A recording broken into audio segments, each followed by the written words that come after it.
بسم الله الرحمن الرحيم.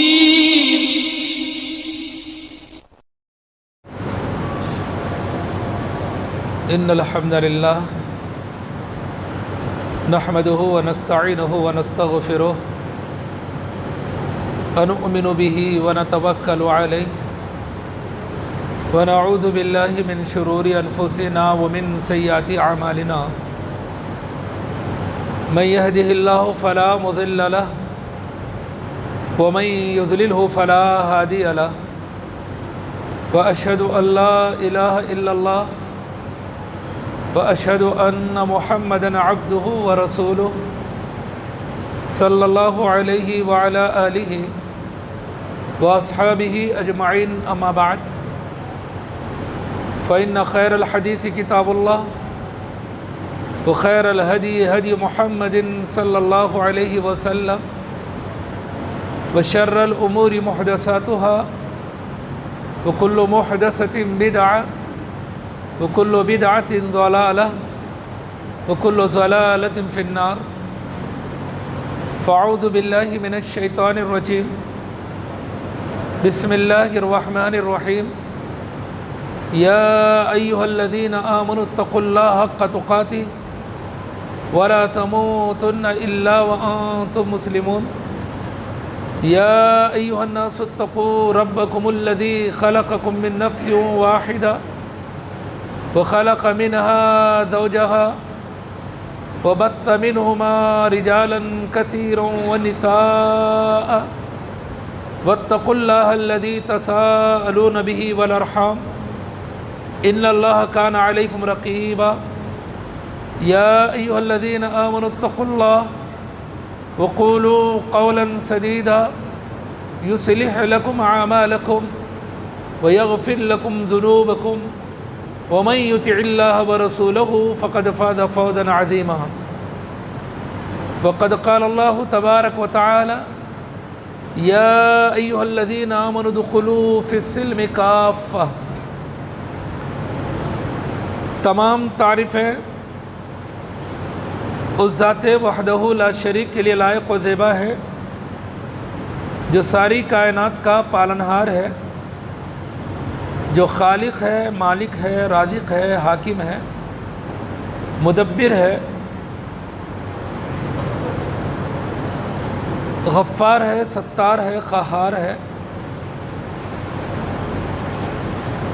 جو غوث اعظم ہے، داتا ہے،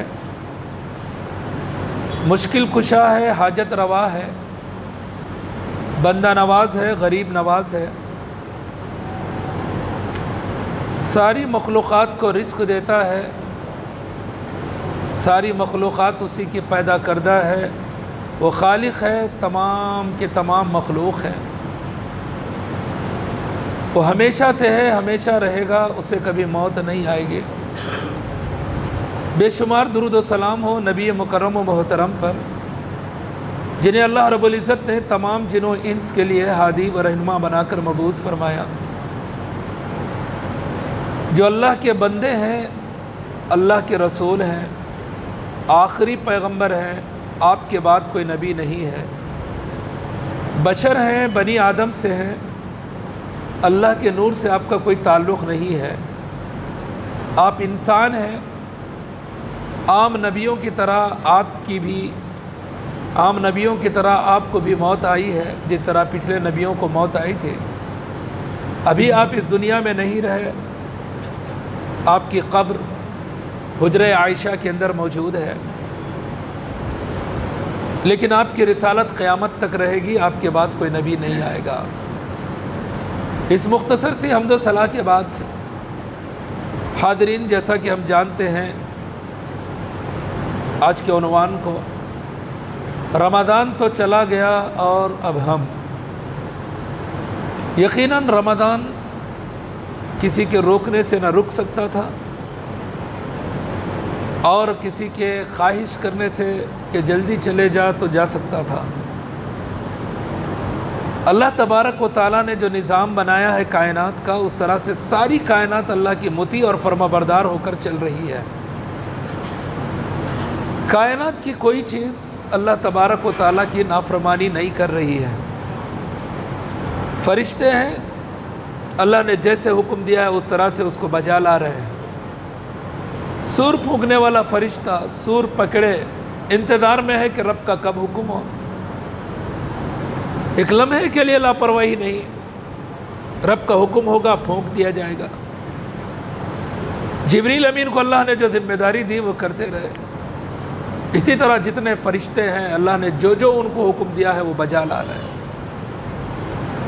سمندروں کو جو حکم دیا ہے اسی طرح سے وہ چل رہے ہیں. آسمانوں کو جیسے احکامات ملے ہیں وہ اپنی جگہ پر اللہ کی فرمانبرداری میں لگے ہوئے ہیں. زمین کو اللہ نے بچھونا بنا دیا، یہ زمین اللہ کی اطاعت میں لگی ہوئی ہے. سارے مخلوقات کے بوجھ کو، ساری چیزوں کو اپنے اوپر وزن رکھ کر اللہ کی حکم کی فرمانبرداری کر رہی ہے.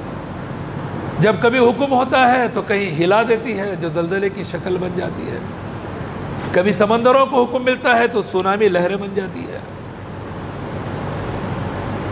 غرض یہ کہ یہ نظام جو کائنات کا ہے غور کرنے پر پتہ چلے گا کہ ہر جگہ فرمانبرداری ہے. ان کو اختیار بھی نہیں ہے اللہ نے، کیونکہ عقل نہیں دی ہے انہیں. بس ان کا معاملہ ہے تابعداری. یہ اللہ نے انسان کو دی ہے یہ نعمت دماغ کی اور دماغ میں عقل کے. اور اسی انسان اور جنات کو اللہ تبارک و تعالیٰ نے پیدا بھی امتحان کے لیے کیا ہے. ورنہ کیا بات تھی کہ اللہ تبارک و تعالیٰ نے آدم علیہ السلام کو آسمانوں پر پیدا کیا، آدم سے حوا کو پیدا کیا. جن جو مخلوق ہے وہ بھی اوپر ہی تھی. پھر ان سب کو اللہ نے جنت میں جانے کا حکم دیا. پھر اللہ تبارک و تعالیٰ نے جنت میں جانے کا حکم دیا تو ہو گیا تھا، جنت میں چلے گئے تھے. ابھی آپ دیکھیں کہ جو انسان یہاں سے مر کر جنت میں جائے گا، جو جن یہاں سے مر کر جنت میں جائے گا، وہاں پر کوئی پابندی نہیں رہے گی. کوئی پابندی نہیں رہے گی. کہے گا کہ تیری جنت، جیسے چاہے ویسے رہو. وہاں یہ کھانا ہے، یہ نہیں کھانا ہے، یہ کرنا ہے، یہ نہیں کرنا ہے، کوئی معاملہ نہیں، کیونکہ امتحان ختم ہو گیا. خالی رزلٹ کے بعد بس ہو گئے تم پاس، مل گئی تمہیں جنت. پھر اس کے بعد اس جنت میں امتحان نہیں رہے گا دوبارہ. کسی چیز کی کوئی پابندی نہیں رہے گی وہاں پر. لیکن اللہ تبارک و تعالیٰ نے آدم و حوا کو جب جنت میں بھیجا تو پابندی لگائی تھی. کہا پوری جنت ہے کھاؤ، لیکن اس درخت کے قریب مت جاؤ. امتحان آ گیا، کامیاب نہیں ہو سکے. شیطان نے بہکا دیا، پھسلا دیا، درخت کا استعمال کر لیے. اللہ نے کہا چلو اب زمین پر جاؤ. یہ رب چاہتا تھا کہ امتحان لے، پھر اس کے بعد یہ فیصلے کرے جو جنت اور جہنم کے ہیں. ورنہ جنت پیدا کرنے کا مقصد کیا، جہنم بنانے کا مقصد کیا؟ یہ اللہ تبارک و تعالیٰ چاہتا ہے. اب آپ یہ سوچیں گے کہ پھر اللہ کو کیا ضرورت تھی ایسا کرنے کی، کیوں امتحان لینا چاہ رہا اللہ رب العزت؟ دوسری مخلوق کی طرح ہمیں بھی فرما بردار بنا دیتا. کوئی انسان یہ بھی کہہ سکتا پیدا کہیں کو کرا، پھر پیدا ہو کر کے یہ سارے معاملات کیوں ہے؟ بس جو کمیونسٹ، جو لامذہب یا اسی طرح کے جو خیالات دوڑانے والے ہیں وہ کہتے ہیں اللہ کو سوال کس بات کا؟ وہ اللہ تبارک تعالیٰ ہی پیدا کرانا، پھر وہی حکم دینا جینا کیسا ہے؟ تو بات ختم ہے نا. پیدا کیا، پیدائش کو مان لینا، جو احکامات دیا احکامات کی اطاعت کر لینا.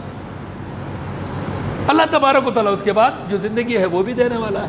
سوال کی ضرورت ہی نہیں ہے، پوچھنے کی ضرورت ہی نہیں ہے. لیکن انسان کبھی کبھی یہ سوالات کرتا ہے. تو اس لیے میرے دوستو، اللہ تبارک و تعالیٰ نے اہل ایمان کو مخاطب کر کے کہا اے وہ لوگوں جو ایمان لے آئے ہو اسلام میں پورے کے پورے داخل ہو جاؤ. ہمارا معاملہ الگ ہے. کچھ اسلام کو ماننا چاہتے ہیں، کچھ اسلام کو چھوڑنا چاہتے ہیں. کبھی مرضی کی چیزوں پر عمل کرنا چاہتے ہیں، جو مرضی کے خلاف ہے اس کو ترک کرنا چاہتے ہیں. انسان اپنے آپ کو مومن بھی بول رہا ہے، مسلمان بھی بول رہا ہے، پھر اپنی منمانی بھی چلانا چاہ رہا ہے. ایک جانب لا الہ الا اللہ محمد رسول اللہ کا دعویٰ بھی کرتا ہے، دوسری جانب سوچتا ہے کہ میری خواہشات بھی ہے. ایک جانب مانتا ہے کہ اللہ نے قرآن اتارا ہدایت کے لیے، نبی کو بھیجا اس ہدایت کو سمجھانے کے لیے. میں اللہ اور اللہ کے رسول کو مانتا ہوں، ان کی اطاعت کرتا ہوں، پھر بھی اپنی جگہ پر کہتا ہے یہ سب کچھ ہے لیکن پھر بھی ایسا. تو پھر ایسا اسلام پر ایسا عمل، ہماری ایسی سوچ کیا کل قیامت کے دن ہمیں کامیاب کرے گی؟ نہیں کرے گی. لیکن وہی طبقہ صحابہ کو دیکھیں جو نبی صلی اللہ علیہ وسلم کے ساتھی تھے، صحابہ تھے، جب ان کا معاملہ تھا دین کا، جب اسلام میں وہ داخل ہو گئے تو بس سمعنا واطعنا، ہر حکم کے بارے میں یہی ہوتا، ہم نے سن لیا۔ سننے کے بعد کیا ہے؟ اطاعت ہے، اس کے سوا کچھ ہے ہی نہیں۔ تو صحابہ کہتے ہیں ہم نے سن لیا اور ہم نے اطاعت کی، اس لیے اللہ کبھی کہتا اولئک هم المفلحون، وہ کامیاب ہو گئے، اولئک هم الصادقون، وہ سچے لوگ ہیں، رضی اللہ عنہم ورضوا عنہ، اللہ ان سے راضی ہو گیا، وہ اللہ سے راضی ہو گئے۔ لیکن آج بھی بعض لوگوں کو ڈاؤٹ ہے کہ وہ بھی تو انسان تھے۔ یہ ڈاؤٹ انبیاء پہ بھی کر سکتے، ڈاؤٹ کرنے والے انبیاء بھی انسان تھے۔ ڈاؤٹ کرنے والے کے لیے کیا ہے؟ دل میں جو بھی آیا، دماغ میں جو بھی آیا، شک نکالتے جاؤ۔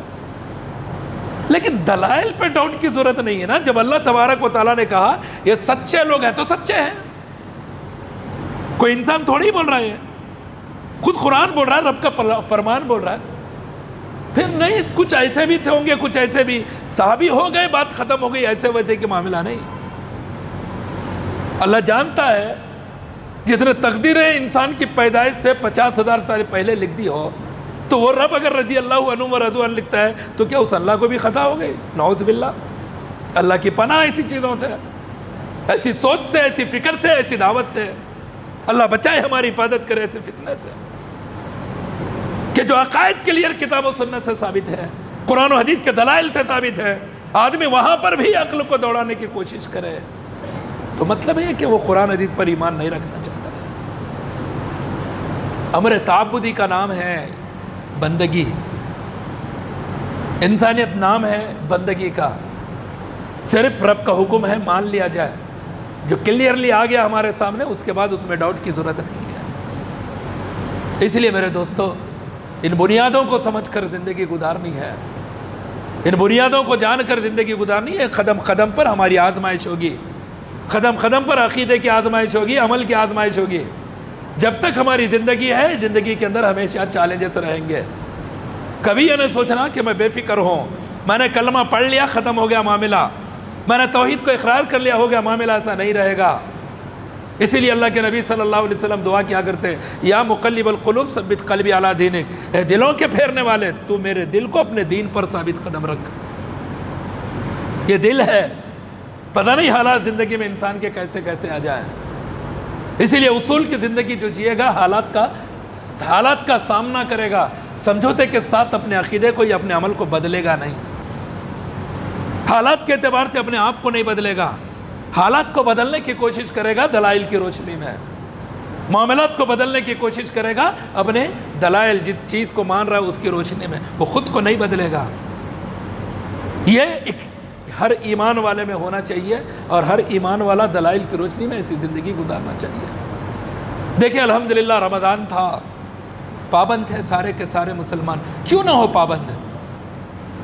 کیونکہ جو ہمارا دشمن تھا وہ بند تھا، تو ہم پابند تھے، وہ آزاد، تو ہماری پابندی ختم ہو گئی۔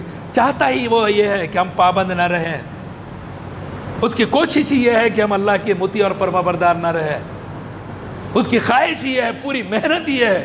اچھا کچھ نہیں ملنے والا ہے اس کو، ہم تو عبادت کریں گے تو اللہ جنت دینے کا وعدہ کر رہا ہے، اس کو تو اللہ نے کہا کہ تو جہنمی ہے، ایک غلطی کی وجہ سے اللہ نے جہنمی بنا دیا تھا اس کو، ایک حکم کو نہ ماننے کی بنا پر وہ جہنمی بن چکا تھا، اس کو ضرورت نہیں تھی پھر یہ کہے کہ میں تیرے بندوں کو بہکاؤں گا، تیرے بندوں کو میں گمراہ کرتا رہوں گا۔ ضرورت کیا تھی؟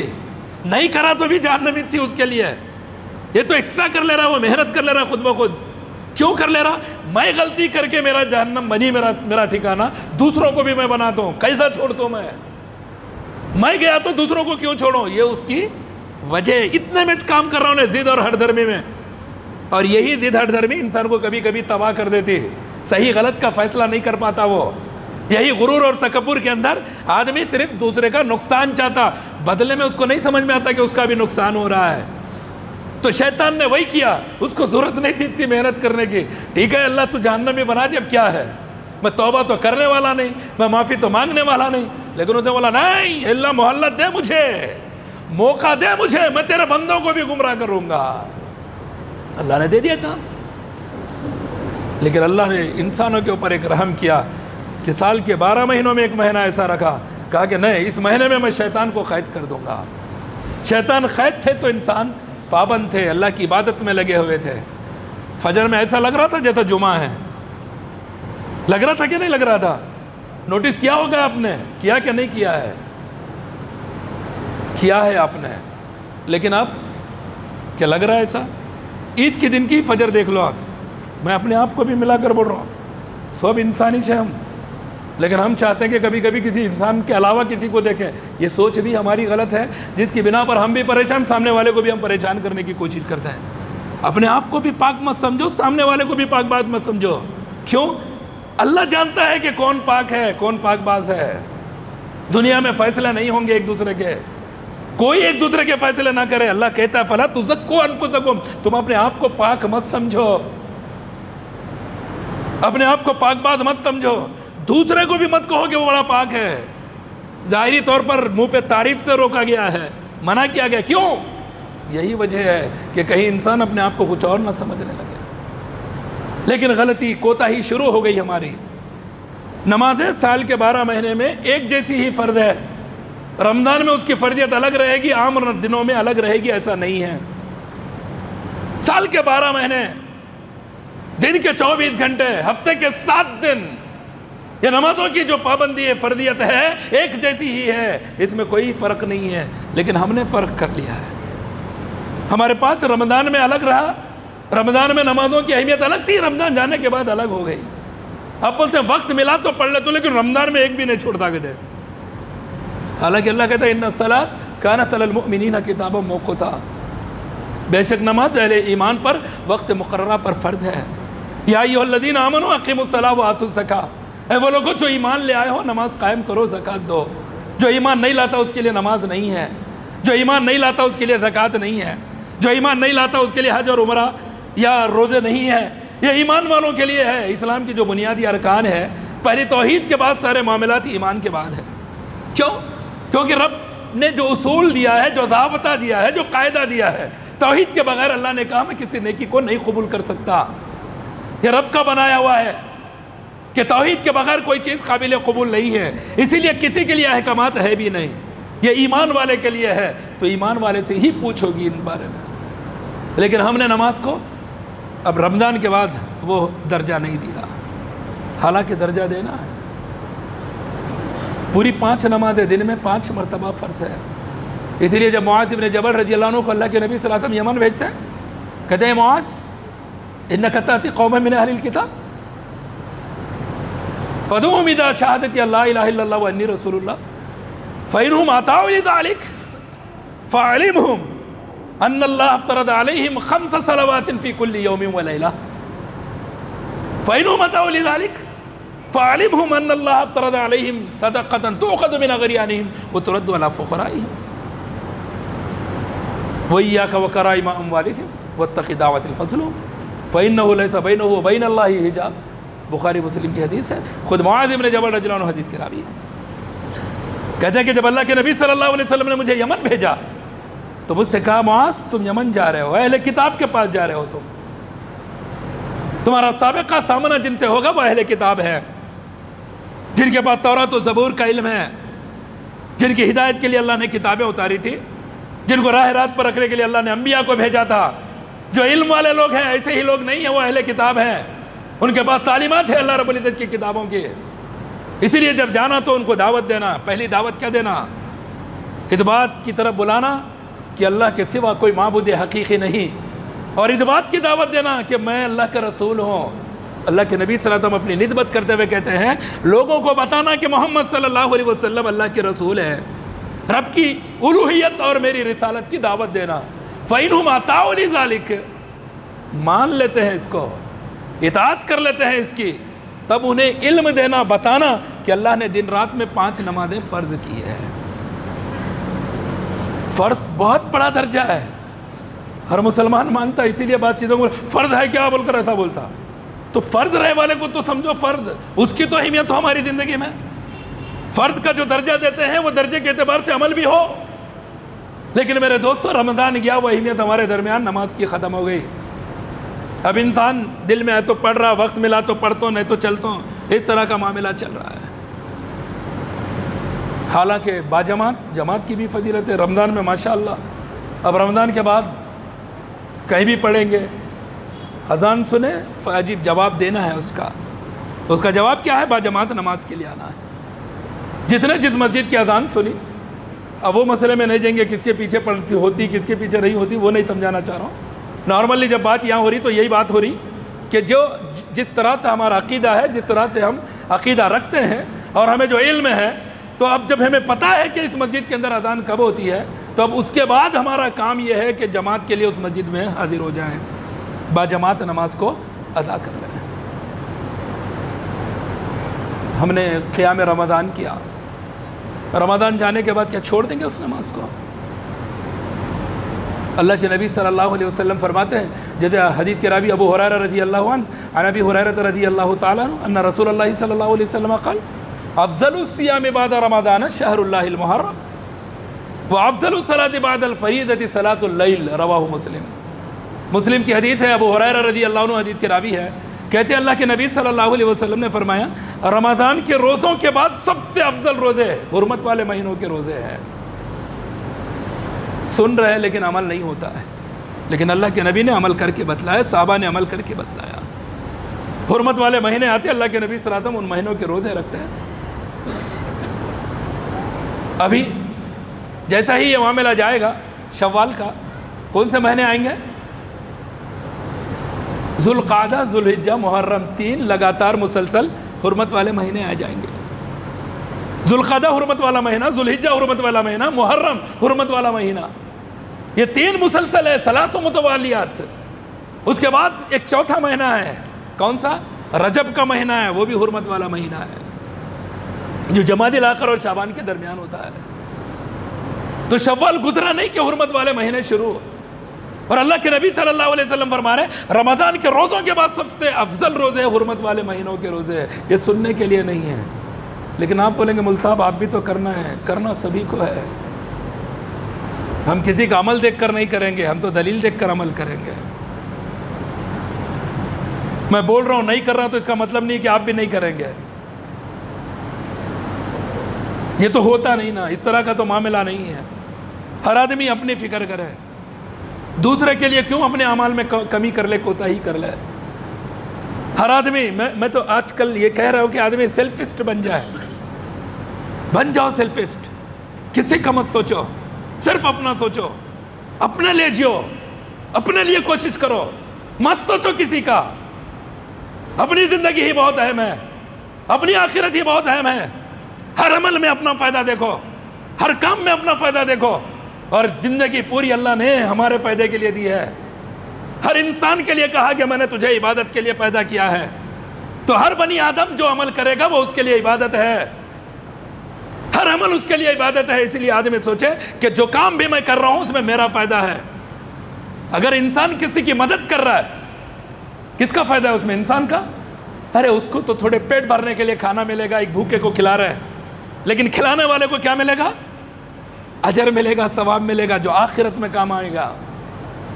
تو بڑا فائدہ کس کا ہے؟ کھلانے والے کا ہے.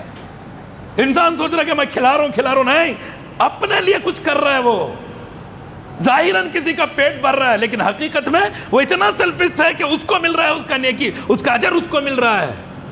تو اس لیے ڈھونڈو, ہر کام میں ڈھونڈو کہ میرے لیے کیا ہے اس کام کے اندر فائدہ.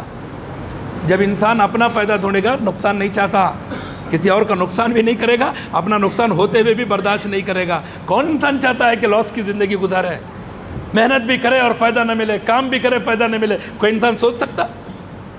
یہ ہماری سوچ نہیں بن رہی, جس کی بنا پر ہم اپنا بھی نقصان کر رہے ہیں اور سامنے والے کا بھی نقصان کرنے کی کوشش کر رہے ہیں. بہرحال رمضان کے روزوں کے بعد سب سے افضل روزے کون سے ہیں؟ حرمت والے مہینوں کے روزے ہیں. جتنا ہو سکتا رکھیں, ممکن حد تک رکھیں. پورے مہینے کے نہیں رکھ سکتے سوائے رمضان کے, حرمت والے مہینوں کے بھی پورے مہینے کے نہیں رکھ سکتے. کچھ چھوڑ کر بقیہ پورے رہنا چاہے تو رکھ سکتے ہیں, رکھنا چاہیے. پھر اس کے بعد اللہ کے نبی صلی اللہ علیہ وسلم فرماتے ہیں فرض نماز کے بعد سب سے افضل نماز کون سی ہے؟ صلاۃ اللیل, رات کی نماز ہے, جس کو ہم نے قیام رمضان کے طور پر رمضان میں پڑھا, تراویح کے طور پر رمضان میں ادا کیا. لیکن عام دنوں میں وہ صلاۃ اللیل، صلاۃ التہجد، قیام اللیل، رات کا قیام، تہجد کی نماز، رات کی نماز ہے جس کو مسلسل آدمی کو چاہیے کہ عبادت کرتے رہے، اور اللہ کو بہت پسند بھی ہے یہ نماز۔ اور اللہ تبارک و تعالی نبی صلی اللہ علیہ وسلم کی زبانی اس کا جو وقت بھی دیا ہے، بہتر وقت کون سا ہے؟ وہ آخری تہائی پہر، آخری تہائی حصہ، جس وقت اللہ آسمان دنیا پر اترتا ہے۔ کیسا وقت ہے ذرا غور کریں میرے دوستو۔ اللہ عرش سے اتر کر آسمان دنیا پر ہوا ہے، پہلے آسمان پر آ جاتا ہے اللہ رب العزت، خود اللہ کہتا ہے، خود رب کہتا ہے کوئی مانگنے والا، کوئی پوچھنے والا ہے مجھے، کوئی سوال کرنے والا کہ میں دوں؟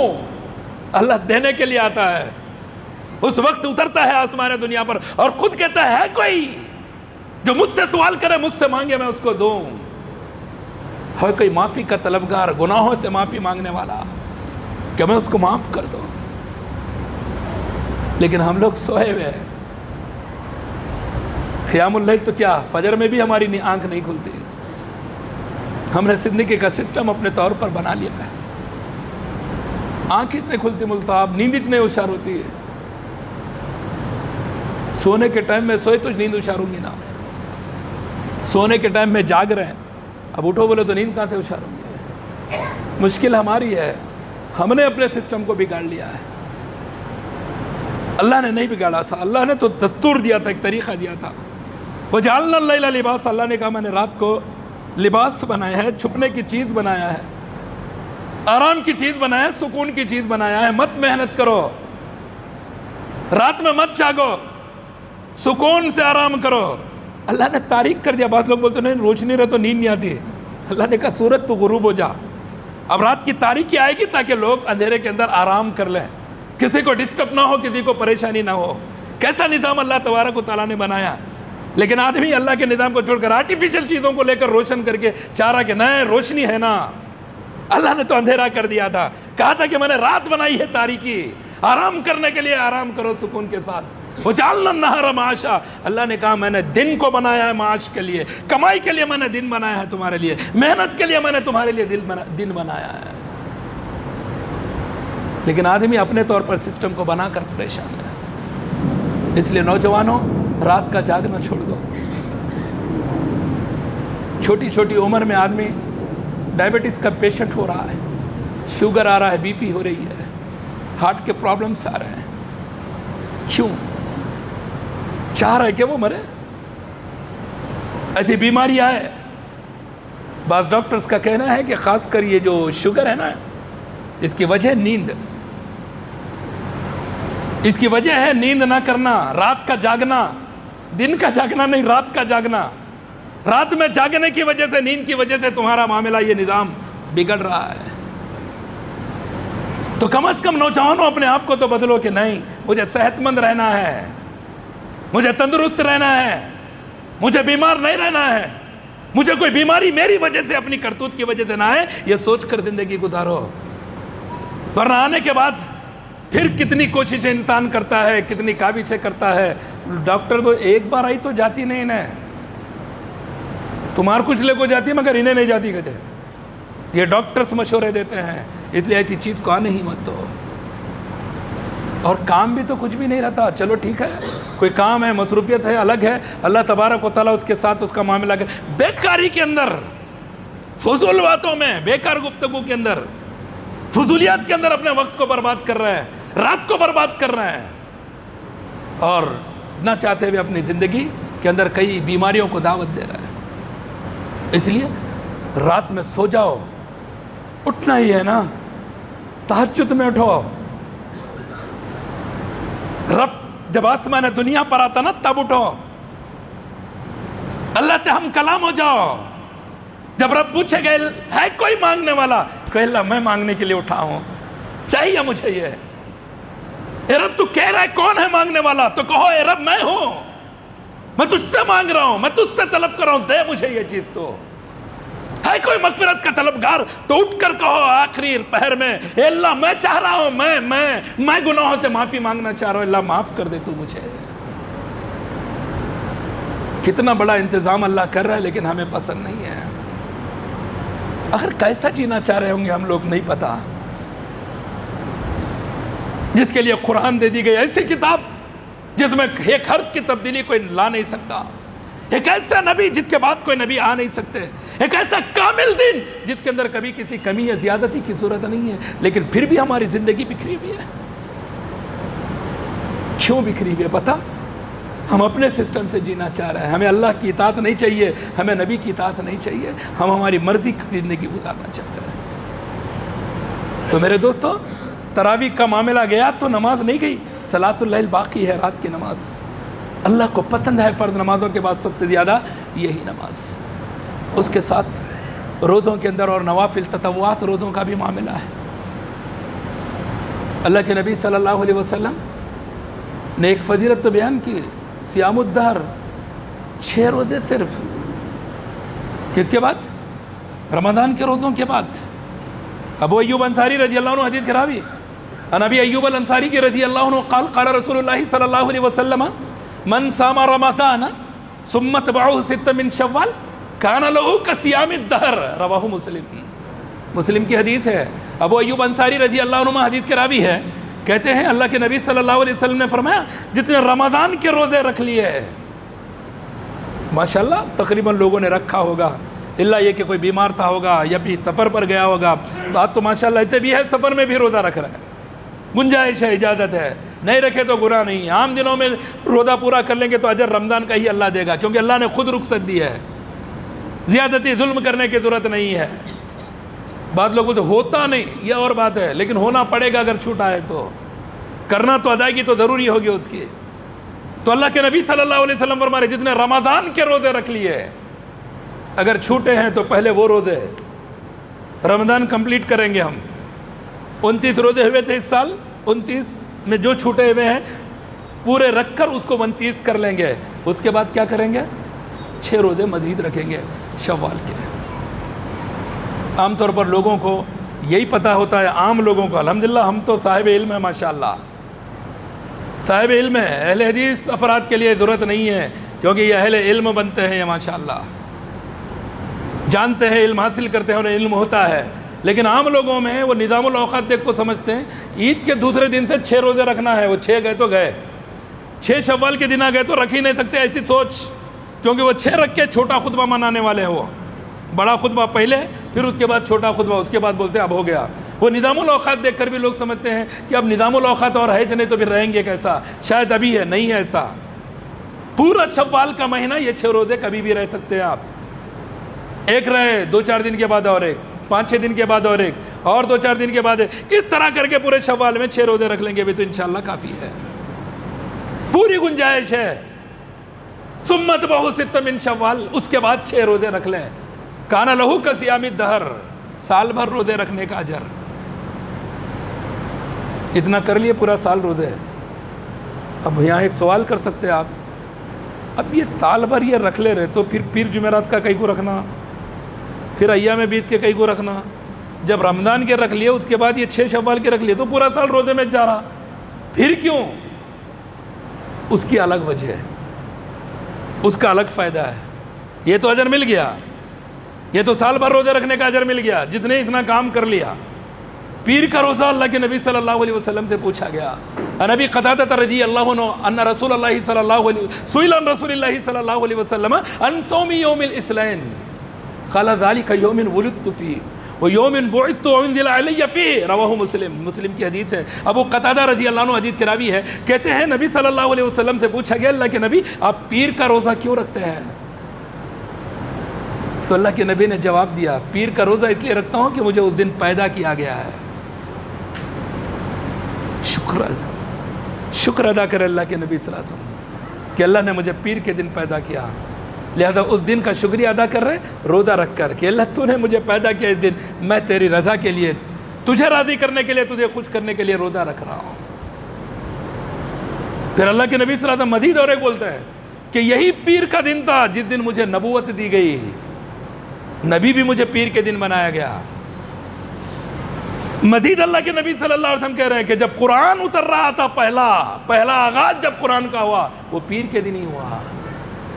اتنی ساری چیزیں ہیں اس پیر کے دن میں، اس لیے میں پیر کا روزہ رکھتا ہوں۔ اور ایک جگہ اللہ کے نبی صلی اللہ علیہ وسلم کہتے ہیں تورد الاعمال یوم الاثنین والخمیس فاحب ان یعرض عملی وانا صائم، رواہ الترمذی فی سننہ۔ اللہ کے نبی صلی اللہ علیہ وسلم کہتے ہیں پیر اور جمعرات کو اعمال اللہ کی بارگاہ میں پیش کیے جاتے ہیں۔ ڈیلی کا ڈیلی معاملہ وہ الگ ہے، لیکن جو بندے ویکلی ہفتے میں جو کام کر رہے ہیں، پوری عبادت کر رہے ہیں، پیر کے دن اور جمعرات کے دن یہ پورے اعمال اللہ کی بارگاہ میں پیش کیے جا رہے ہیں۔ اللہ یہ تیرے بندے، اس نے یہ کیا، اس نے یہ کیا، اس نے یہ کیا، سارے اعمال اللہ کی بارگاہ میں پیش کیے۔ ذرا دیکھیں اللہ کے نزدیک بندوں کی کتنی اہمیت ہے، کیسے اللہ تبارک و تعالیٰ ان کے اوپر نگہبانی کر رہا ہے، ان کے اعمال کو دیکھ رہا ہے اللہ رب العزت۔ اور یقین مانے اللہ تبارک و تعالیٰ اعمال کو دیکھتا، برائیاں بھی دیکھتا، اچھائیاں بھی دیکھتا، لیکن ایک ایسی برائی ہے اللہ جب دیکھتا اس برائی کو اس کے بعد بولتا اس کو رہنے دو یہ برائی کے ساتھ ہی۔ وہ آدمی جو ایک دوسرے کے ساتھ اختلاف رکھتا ہے، حسد رکھتا ہے، کینہ رکھتا ہے، ملنا نہیں چاہتا، صلح نہیں چاہتا، ایک دوسرے سے جدا رہنا چاہتا ہے، ختم نہیں کر رہا اس معاملے کو، اللہ کہتا ہے اس کو رہنے دو، اس کو ایسے ہی چھوڑ دو۔ اللہ دیکھ کر کہتا ہے آپ بندوں کے اعمال کو کہ یہ بندے کا یہ عمل ہے، اس کو اسی طرح سے رہنے دو۔ لیکن اللہ کے نبی صلی اللہ علیہ وسلم کی کیا خواہش ہے، کہتے ہیں پیر اور جمعرات کو جب اعمال اللہ کی بارگاہ میں پیش ہو رہے ہیں، مجھے یہ پسند ہے، انا احب، اللہ کے نبی کہہ رہے ہیں مجھے یہ پسند ہے ان یعرض عملی وانا صائم، میرا جب عمل رب کی بارگاہ میں پیش ہو تو میں روزے سے ہوں، میری حالت روزے میں میرے اعمال اللہ کی بارگاہ میں پیش ہو۔ تو کیا ہمیں نہیں کرنا چاہیے ایسا؟ کتنی بڑی نبی صلی اللہ علیہ وسلم کی چاہت ہے کہ میرا عمل اللہ کی بارگاہ میں پہنچے تو میں روزے سے رہوں۔ اسی طرح میرے دوستو ابو دردہ اور ابو ہریرہ یہ دونوں اسی حدیث کو نقل کر رہے ہیں۔ ایک حدیث ایک راوی کہتے ہیں، ابو ہریرہ کہتے ہیں اوصانی حبیبی، ابو دردہ کہتے ہیں اوصانی خلیلی۔ کیسے محبت کا اظہار ذرا دیکھیں، کہتے ہیں میرے حبیب صلی اللہ علیہ وسلم نے، میرے خلیل صلی اللہ علیہ وسلم نے وصیت کی ہے مجھے، تو کیا صرف ان کو لیے وصیت ہے؟ ارے وہ تو ایک نمونہ ہے، ساری امت اس وصیت کو اپنے لیے مانے کہ میرے نبی نے، میرے حبیب نے، میرے خلیل نے ہمیں بھی وصیت کی ہے۔ کس بات کی وصیت؟ پہلی وصیت یہ کہ میں 2 رکعت نماز پڑھوں۔ کون سی؟ چاشت کی، چاشت کی 2 رکعتیں ہیں۔ ہم اٹھتے ہی نہیں تو چاشت کی پڑھیں گے کہاں سے؟ فجر کو نہیں اٹھتے تو چاشت کی رکعتیں کہاں سے ادا ہوں گی؟ اور ہر مہینے کے 3 روزے، ہر مہینے کے 3 روزے اللہ کے نبی وصیت کر رہے ہیں، اور یہ اظہار کر رہے ہیں دونوں صحابی۔ وَثَلَاثَةَ أَيَّامٍ مِّن كُلِّ شَهْرٍ، ہر مہینے کے 3 دن کے روزے۔ پھر وَأَلَّا أَنَامَ قَبْلَ أَنْ أُوتِرَ، وتر پڑھنے سے پہلے نہ سوؤں، سونا ہے تو وتر پڑھو، اگر تہجد پڑھتے ہیں تو پھر وتر کو مؤخر کریں۔ لیکن اللہ کے نبی صلی اللہ علیہ وسلم کہہ رہے مجھ سے وصیت کی گئی کہ اگر تم تہجد نہیں پڑھ رہے ہو، تہجد کا نہیں ارادہ ہے، صلاۃ اللیل کا ارادہ نہیں ہے، تو وتر پڑھے بغیر مت سو۔ اللہ کے نبی نے وصیت کی۔ ابو دردہ کہتے ہیں لم ادعہن ما عشت، کہتے ہیں میرے حبیب نے مجھے وصیت کی میں جب تک زندہ رہوں گا میں نہیں چھوڑوں گا۔ وصیت ہے یہ میرے حبیب کی، تو میں جب تک زندہ رہوں گا تب تک نہیں چھوڑوں گا۔ کہ ہم بھی کوئی ارادہ کر رہے ہیں ایسا کہ ہم بھی رکعت ضحیٰ 2 رکعت چاشت کے ہر مہینے کے 3 روزے رکھیں گے، وتر پڑھیں گے؟ سب کا عشاء نہیں ہوتی، وتر کیا لگے آپ؟ مت کرو میرے دوستو، ہم سب اپنی اصلاح کریں۔ زندگی بہت چھوٹی ہے، پتہ نہیں ہماری زندگی ہمارے لیے اس سال کیا لکھی گئی ہوگی۔ ابھی گزرا نا لیلۃ القدر، ہو چکے ہیں فیصلے اس سال کے۔ سالانہ جو رپورٹ کا معاملہ تھا نا، سالانہ جو زندگی کے فیصلے تھے وہ اللہ دے چکا ہے فرشتوں کے۔ شاید ملک الموت کے ہاتھ اس سال کے مرنے والوں کا نام جا چکا ہے۔ اس سال جتنے مریں گے رمضان کے آنے سے پہلے، لیلۃ القدر سے پہلے، جب دوسرا سال کا معاملہ آئے گا، پوروں کا معاملہ ملک الموت کے حوالے کیا جا چکا ہے. بس وقت آنے کی ضرورت ہے. پتہ نہیں ہم میں سے کس کا وقت دے دیا جا چکا ہے، کوئی نہیں جانتا. کون کیسا بیمار پڑے گا یہ بھی دے دیا جا چکا ہے. کس کے حالات زندگی میں کیا آئیں گے وہ بھی فیصلے دیے جا چکے ہیں. کچھ نہیں رہا. اس سال میں کیا ہونے والا سب کچھ ہو چکا ہے. معلوم ہمیں نہیں ہے، اللہ نے دے دیا ہے جن کو جو ذمہ داری ہے. جب علم نہیں ہے تو آدمی یہ سوچ کر جیے، جیسے اللہ کے نبی صلی اللہ علیہ وسلم ایک صحابی رسول کو کہتے ہیں، کن فی الدنیا کأنک غریب او عابر السبیل. ایسے رہو دنیا میں جیسے کوئی اجنبی رہتا ہے، کوئی راہ گزر رہتا ہے. اور وہ کہا کرتے تھے اذا امسیت فلا تنتظر الصباح واذا اصبحت فلا تنتظر المساء. صبح کرو تو رات کا انتظار مت کرو، رات کرو تو صبح کا انتظار مت کرو. ہم نہیں، ہمیں تو بہت کچھ کرنا ہے نا. ابھی ہمیں کیا کرنا ہے؟ رات، ارے بہت لمبی زندگی ہمارے لیے پڑی، ہمیں پتہ ہے. یہ سوچ نکالنا ہے. اس لیے میرے دوستو، یہ مہینے کے 3 روزے، یہ نفلی روزے، بعض جگہ حدیث میں ہے کبھی بھی آپ رکھتے تھے، لیکن بعض حدیث میں اللہ کے نبی نے کہا کہ اگر تم مہینے کے 3 روزے رکھنا چاہتے ہو تو کیا رکھو؟ سم 13 و14 و 15، 13، 14 اور 15، یہ ایام 20 بھی بولا جاتا ہے جنہیں. تو ان 3 دنوں کے روزے. تو بہرحال میرے دوستو، قرأت قرآن وہ تو اب رمضان ہے تو دیکھیں گے نہیں. رمضان میں بھی پڑھنے والے پڑھے، ہمارے جیسے لوگ رمضان میں بھی نہیں پڑھے. میں میری بات کر رہا ہوں. لاپرواہی، کوتاہی کچھ بھی کہے، مگر ہوئی ہے، ہوا ہے معاملہ. جتنا پڑھنا تھا، جتنا حق تھا اس ماہ رمضان میں قرآن کو پڑھنے کا شاید نہیں ہو پایا. اللہ کے نبی صلی اللہ علیہ وسلم نے جس سال وفات ہوئی 2 مرتبہ قرآن کو سنایا تھا جبریل امین کو. مطلب 2 قرآنیں تو نبی صلی اللہ علیہ وسلم نے پڑھی تھی سنا کر. لیکن ہم نے کتنے کیے ہوں گے نہیں پتا. لیکن میرے دوستو، کرو مہینے کے اندر طے کرو کہ روزانہ کتنا قرآن پڑھنا ہے. چاہے تو روزانہ انشاءاللہ 1 پارہ کوئی مشکل کام نہیں ہے، 2 پارے مشکل کام نہیں ہے انشاءاللہ. ضروری ہے کہ اذان سے پہلے مسجد میں آؤ، اذان ہوتے ہی سنت کی ادائیگی کرو اور تلاوت قرآن میں لگ جاؤ. فرض ہونے سے پہلے تک انشاءاللہ آپ کچھ نہ کچھ قرآن ضرور پڑھ لیں گے. ہم اذان کا نہیں، جماعت کا ٹائم پوچھ لیتے، جماعت کب ہے؟ کیوں؟ اذان سے مطلب ہی نہیں ہمارے کو. جبکہ اذان کے بعد آدمی کو چاہیے جماعت کے لیے آ جائے. تو اذان کے ساتھ اگر کوئی آدمی داخل ہوگا اس کے پاس وقت ہوگا اور وہ چاہے تو عبادات کرے گا. اس لیے قرآن کو اپنے سامنے رکھو، ہمیشہ سمجھو. کسی بھی چیز کے فیصلہ لینے سے پہلے اس کے احکامات کو دیکھو، اس کی تعلیمات کو دیکھو. زندگی میں غلطیاں نہیں ہوگی.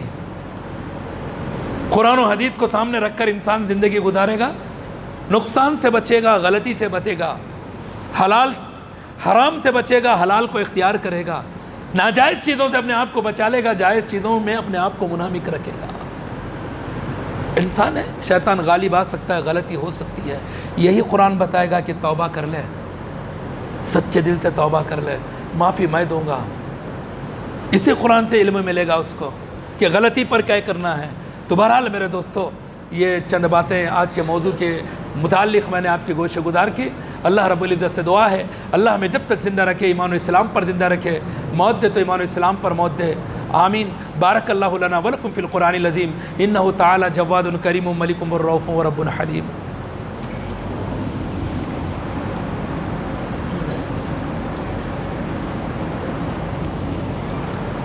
ان الحمد للہ نحمده ونستعینه ونستغفره ونؤمن به ونتوکل علیہ ونعوذ باللہ من شرور انفسنا ومن سیئات اعمالنا من يهده الله فلا مضل له ومن يضلله فلا هادي له واشهد ان لا اله الا الله واشهد ان محمدا عبده ورسوله صلى الله عليه وعلى اله واصحابه اجمعين. اما بعد، اللهم اغفر للمؤمنين والمؤمنات والمسلمين والمسلمات الأحياء منهم والأموات اللهم أعز الإسلام والمسلمين واخذل الكفرة والمبتدة والمشركين اللهم انصر من نصر دين محمد صلى الله عليه وسلم واجعلنا منهم اللهم اخذل من خذل دين محمد صلى الله عليه وسلم ولا تجعلنا منهم اللهم انصر الإسلام والمسلمين اللهم انصر المسلمين في كل مكان اللهم انصر مسلمين الفلسطين اللهم انصر مسلمين الفلسطين اللهم انصر مسلمين الفلسطين اللهم انصرهم على عدوك وعدوهم اللهم لعن الكفرة الذين يصدون عن سبيلك ويكذبون رسلك ويقاتلون أولياءك ويمنعون عن مساجدك ويقاتلون الصبيان ويقاتلون النساء اللهم اكفيناهم بما شئت اللهم اكفيناهم بما شئت اللهم اكفيناهم بما شئت سبحان ربك رب العزة عما يصفون وسلام على المرسلين والحمد لله رب العالمين.